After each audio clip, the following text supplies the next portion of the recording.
এক মাসের মধ্যে সাবেক প্রধানমন্ত্রী শেখ হাসিনা সহ ৪৬ জনের বিরুদ্ধে জুলাই গণহত্যার তদন্ত শেষ করার নির্দেশ দিয়েছেন আন্তর্জাতিক অপরাধ ট্রাইব্যুনাল।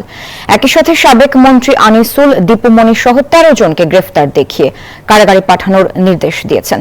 তদন্তের জন্য চিফ প্রসিকিউটরের ২ মাসের সময়ের আবেদনের প্রেক্ষিতে এই আদেশ দিয়েছেন চেয়ারম্যান গোলাম মর্তুজা নেতৃত্বাধীন ৩ সদস্যের ট্রাইব্যুনাল। শুনানিতে জুলাই গণহত্যার সাথে হাজির হওয়া আসামিদের সংশ্লিষ্টতার প্রমাণ পাওয়া গেছে বলে জানান চিফ প্রসিকিউটর। বাংলাদেশের ইতিহাসে এ এক নজিরবিহীন ঘটনা।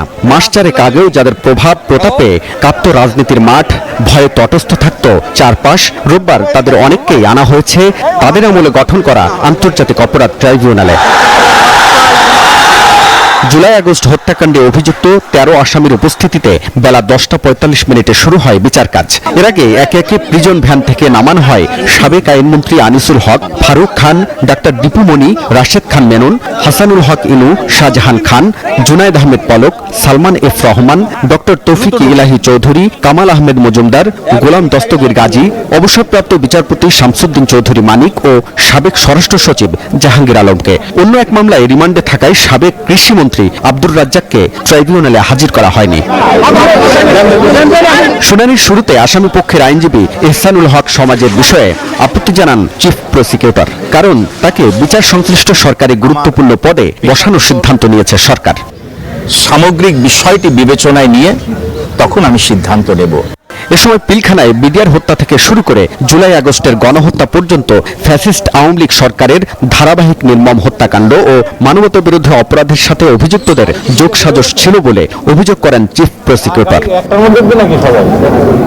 শুনানি শেষে আলোচিত এই মামলার তদন্তে ১ মাসের সময় বেঁধে দেন আদালত। পাশাপাশি অন্য আসামিদের ১৭ই ডিসেম্বরের মধ্যে গ্রেপ্তারের নির্দেশ দেন।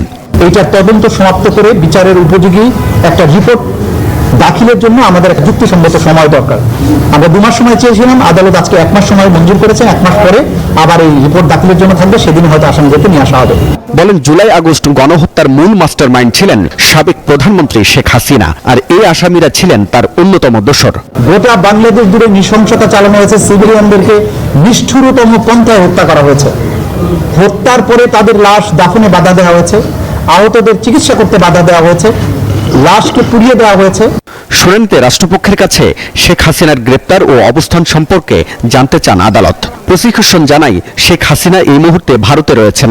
বন্দি বিনিময় চুক্তি অনুযায়ী তাকে দেশে ফিরিয়ে আনার প্রক্রিয়া চলমান রয়েছে। তাকে ভারতের সাথে সম্পাদিত যে অপরাধীর বহিঃসমর্পণ চুক্তি, সেটার মূলে তাকে ফেরত চাওয়ার জন্য বাংলাদেশ গভর্নমেন্ট চিন্তা করছেন বলে গতকালকে প্রধান উপদেষ্টা তার বক্তব্যে বলেছেন। সুতরাং সেই প্রক্রিয়াতেও বাংলাদেশ যাচ্ছে, এটা আমরা আদালতের কাছে জানিয়েছি। এদিন রাষ্ট্রপক্ষের পাশাপাশি আসামিপক্ষের আইনজীবীদের সরব উপস্থিতি দেখা যায় আদালতে। আসামিপক্ষের আবেদনের প্রেক্ষিতে মামলার অভিযোগের কাগজ ও আসামির সঙ্গে কথা বলার অনুমতি দেন আদালত। পাশাপাশি আসামিদের সাথে তাদের আত্মীয় স্বজনের দেখা করার অনুমতিও দেন। For the ends of justice, যে সকল গ্রেপ্তারকৃত ব্যক্তিদের আত্মীয় স্বজন এসেছেন, সুশৃঙ্খলভাবে তাদেরও দেখা করার সুযোগ দিয়েছেন। শেখ হাসিনা পলাতক থাকায় তার পক্ষে কোনো আইনজীবী ছিলেন না। মামলার পরবর্তী শুনানি ১৭ ডিসেম্বর। আন্তর্জাতিক অপরাধ ট্রাইব্যুনালের ইতিহাসে এই দিনটি অত্যন্ত গুরুত্বপূর্ণ এবং স্মরণীয় হয়ে থাকবে, কারণ ২০১০ সালে যুদ্ধাপরাধীদের বিচারের জন্য সাবেক প্রধানমন্ত্রী শেখ হাসিনার নেতৃত্বাধীন আওয়ামী লীগ সরকার গঠন করেছিল এই আন্তর্জাতিক অপরাধ ট্রাইব্যুনাল, যেখানে ২০২৪-এর জুলাই হত্যাকাণ্ডের অভিযুক্ত হিসেবে বিচারের মুখোমুখি হতে হচ্ছে এই ট্রাইব্যুনালে সাবেক প্রধানমন্ত্রী শেখ হাসিনাকেই। এবং এই উপস্থিতির মধ্য দিয়ে এই বিচারের প্রক্রিয়া আরও ত্বরান্বিত হবে বলে মনে করছেন সংশ্লিষ্টরা। হাবিবুল ইসলাম হাবিব, নিউজ 24, আন্তর্জাতিক অপরাধ ট্রাইব্যুনাল, ঢাকা।